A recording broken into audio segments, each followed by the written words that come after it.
It is. I was just going to say it's a Wednesday. It is a Wednesday morning. Why? What does that mean? Not that it's hump day. Yes, that as well. But it means 29 minutes and 38 seconds from now, the debut of the most important edition of the What's Right tiers, the Nick Wright tiers, we're ever going to have. Major shift, major change. For the first time on these tiers, we have broken a tier apart.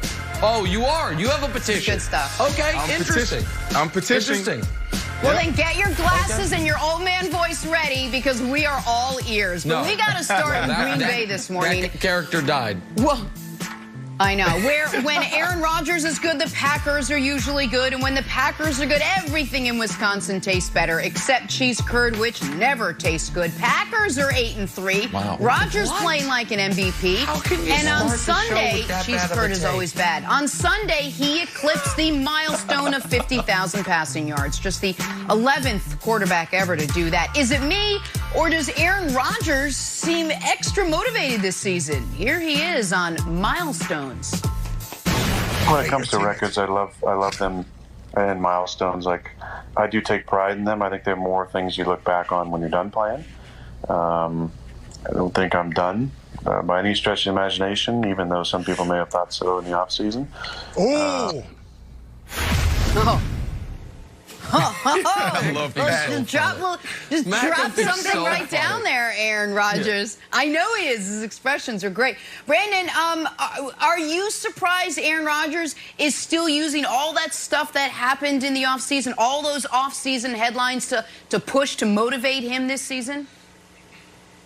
Absolutely not. When you think about the ultimate competitors, you got to think about how they approach work every single day, not just on game day. When I took the field in practice, I wanted everybody to walk away from that practice, the groundskeepers, the PR staff, the equipment manager. I wanted everybody to go home that day and say, did you see what Brandon did today? Or let me tell you what Brandon did today. So when you draft a quarterback in the first round, when you're probably one of the greatest players ever in the National Football League to potentially take your spot sooner rather than later, then of course you're going to have a chip on your shoulder. But I will say this. Maybe the Green Bay Packers are smart. Maybe they're right, Nick. If they draft a quarterback and it forces him to do this, to ball out the way he's balling, then they're pretty smart. Like, we can go back to 2016 year and even going back to 2012, Nick, where he's having his greatest year ever, probably better than 2012, and that's saying a lot. So here's the problem, Brandon. I knew someone was going to say this, and this is why Aaron's quote makes me upset. Because Aaron, I'm sure Aaron does have a chip on his shoulder about them drafting Jordan Love. He had a chip on his shoulder for a decade about Alex Smith going 1 and him falling all the way to the 20s, where he had to then sit behind Brett Favre for 3 seasons. But the reason this narrative bothers me is it lets Brian Gutekunst off the hook. Aaron Rodgers is great because Aaron Rodgers is great. He's great because, as far as physical gifts, he's one of the 3 most talented quarterbacks we've ever seen in the history of the league. Even his down years, as he has put it, are career years for most guys, and this year he's having a career year even by his standards. But doing this almost reverse psychology of they drafted a quarterback because they wanted more out of their already great quarterback, it lets Gutekunst off the hook for the fact that no team in the league is getting less out of their draft this year than the Packers are. Jordan Love isn't even ahead of Tim Boyle on the depth chart. And it lets Gutekunst off the hook for in 2019, A.J. Brown goes 51, DK Metcalf goes 64, Terry McLaurin goes 75. The Packers had picks 12, 21, 44... 12, 21, 44, and 75. So they passed on McLaurin 4 times. They passed on DK and A.J. Brown 3 times. And that put them in the position they were in last season. So I just don't buy this idea that they traded up in the first round not to draft a player, but to draft an emotional cudgel for which Rodgers will fight against. Like, but I do think, Wilds, that is what the narrative for the Packers almost has to become. Otherwise, the pick looks absurd on its face. Okay, I'll throw a wrench in the system.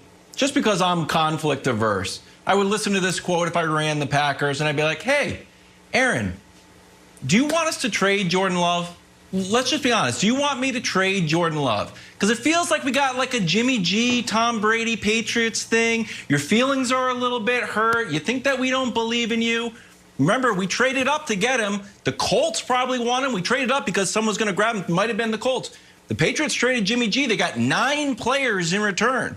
Also, we probably owe it to Jordan Love to let him play somewhere. There's been 4 quarterbacks in the first round. They all look great except Jordan Love, who's just riding the pine. So, Nick, would you consider trading Jordan Love if these little, like, kind of passive-aggressive quotes from Aaron Rodgers keep coming? Absolutely. If Rodgers keeps this up, Brandon, I would say if he keeps this up and they play well in the postseason, whether they make the Super Bowl or not, you absolutely have to consider trading Jordan Love for this reason, I would argue, Jenna, is you have to make, he's a first-round pick. So you have to make a decision on him basically by the end of year 3. That's the spot Baker, for example, is in this year. Are you going to pick up the 5th-year option or not? If Rodgers shows no signs that Love's going to get on the field in the next 2 years after this one, then you're going to end up probably having to trade him for 20 cents on the dollar or lose him for nothing. So, yeah, I absolutely, not just because it would make Rodgers feel better, but because you can recoup some of the assets you squandered on that pick right now. All right, so let's table the future for just a second and talk the present. Patrick Mahomes, obviously still a pretty heavy MVP favorite, but there's Aaron Rodgers right on his heels. Brandon, is Aaron Rodgers closer to stealing an MVP away from Patrick Mahomes than the odds would lead you to believe? I believe so, Jenna. We have a jet ski and we have a tube. So riding the jet ski, we have Patrick Mahomes. And right behind Patrick Mahomes holding on, you have Aaron Rodgers. And on the tube, you have Russell Wilson. I don't know if you've ever been on the tube, but it's wild back there. You can fall off any time. So, yes, it's closer than we think. Now, Nick, a lot of people want to make you believe that, oh, Patrick Mahomes he's a clear-cut MVP right now. I don't think so, man. I went to my buddy Hubs, and I said, Hubs, help me argue this point that Aaron Rodgers could potentially be the MVP. It's interesting what we found. All these categories, all these passing categories, he leads the NFL in. It doesn't say Patrick Mahomes. It doesn't say Russell Wilson. It says Aaron Rodgers. We laughed at Brian Westbrook last week when we said, okay, who do you have as MVP? And he said Aaron Rodgers after a loss. And we just laughed and demolished him. But he wasn't far off, Nick. I truly believe that this could potentially get really interesting in the next couple weeks where you have Aaron Rodgers now get in front of the jet ski and now you have Patrick Mahomes is holding on. Patrick Mahomes with the schedule, he could potentially go to the tube. I'm not sure. Russell Wilson? Okay, all right. First of all, you painted a beautiful picture there, and I appreciate that. And shout out to Hubs. He wears a lot of hats on this show. Hey, can we get our graphic team or design team to get that picture designed up? Let's get that designed up, that picture. Oh, okay. All right. Yeah. We should have that in the next 20 minutes, I'm sure. Well, so Mahomes is driving. Rodgers is behind his back holding on, and Russell Wilson's on the tube riding the waves. I love it. So here's the reason why I think Rodgers is in such a rough spot. I'm going to go in the way back machine to 2011. In 2011, Drew Brees set the NFL all-time record for completion percentage. He also set the all-time record for passing yards in a season.